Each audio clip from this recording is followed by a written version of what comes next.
Rishton bu shunchaki tuman emas. Bu 1000 yillik tarix, betakror hunarmandchilik va milliy ruh mujassam bo'lgan zamindir. Farg'ona vodiysining yuragida joylashgan Rishton O'zbekiston turizmining bebaho durdonalaridan biridir. Bu yerga qadam qo'ygan sayyoh eng avvalo o'ziga xos muhitni his qiladi. Rishton kulollarining qo'l mehnati bilan yaratilgan ko'k sopollar, betakror naqshlar, avloddan avlodga o'tib kelayotgan san'at bu yurtning faxri hisoblanadi. Sayyohlar Rishtonga nafaqat ko'rish, balki his qilish uchun keladilar. Ular bevosita ustaxonada ishtirok etib, o'z qo'llari bilan milliy buyumlar yasab ko'rishlari ham mumkin. Ammo Rishton faqat kulolchilik bilan cheklanmaydi. Bu yerning har bir qadami tarix bilan sug'orilgan.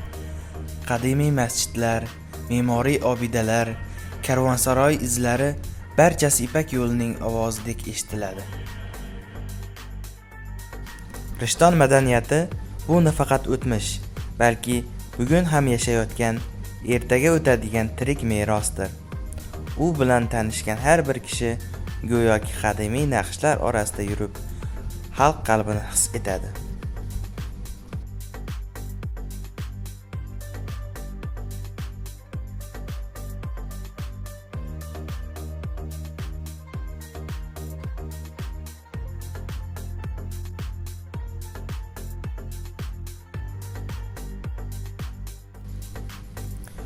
Shuningdek, Rishtonning ko'hna madrasalari va ustaxonalarida ham tarixiy nafosat va xalq ijodining izlari saqlanib qolgan. Ushbu joylar nafaqat ilm-fan va madaniyat markazlari sifatida xizmat qilgan, balki hozirgi kungacha sayyohlar va tadqiqotchilar uchun diqqatga sazovor maskanlardan biridir. Umuman olganda, Rishtonning tarixiy obidalari nafaqat mahalliy aholi uchun, balki barcha sayyoh va madaniyat ixlosmandlari uchun noyob merosdir. Ular orqali o'tmish va bugun bir-biriga bog'lanadi. Rishtonning betakror ruhi namoyon bo'ladi.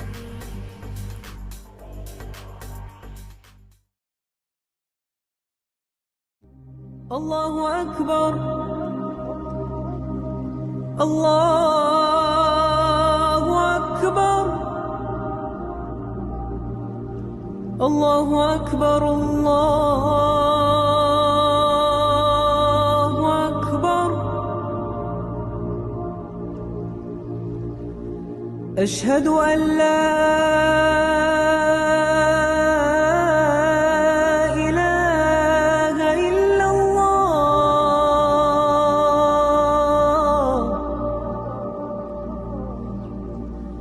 Ashhadu an la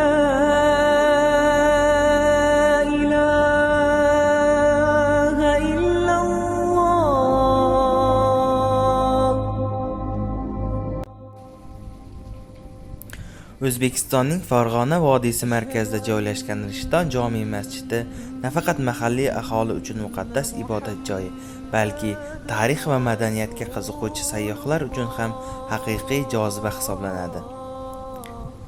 18-19 asrlarda qurilgan ushbu masjid o'zining noyob me'moriy uslubi va betakror bezaklari bilan nafaqat diniy, balki madaniy meros sifatida ham e'tiborga loyiq. Masjidning yog'och o'ymakorligi, nozik naqshlari va rang-barang ganj ishlari Rishton shahrining hunarmandchilik an'analarini aks ettiradi. Ayniqsa, Rishton keramika san'ati bilan mashhur bo'lib, shu yerga kelgan sayyohlar nafaqat masjidni, balki shaharning mashhur keramika do'konlarini ham ziyorat qilish imkoniyatiga ega bo'ladilar. Sayyohlarni o'ziga jalb qiladigan yana bir jihat Rishton jome masjidining shaharning tarixiy markazida joylashganligidir. Bu esa uni madaniy marshrutlarining markaziy nuqtasiga aylantiradi. Sayyohlar bu yerda nafaqat diniy marosimlarda ishtirok etish, balki mahalliy hayot va urf-odatlarni yaqinroq o'rganish imkoniga ega bo'ladilar. Har yili bu maskanga nafaqat mahalliy, balki chet ellik turistlar ham keladi. o'zbek xalqining chuqur e'tiqodlari va betakror san'atiga guvoh bo'lishadi. Rishton jome masjidi nafaqat tarixiy yodgorlik, balki madaniy almashinuv joyiga aylangan. Bu esa unga yanada katta ahamiyat beradi.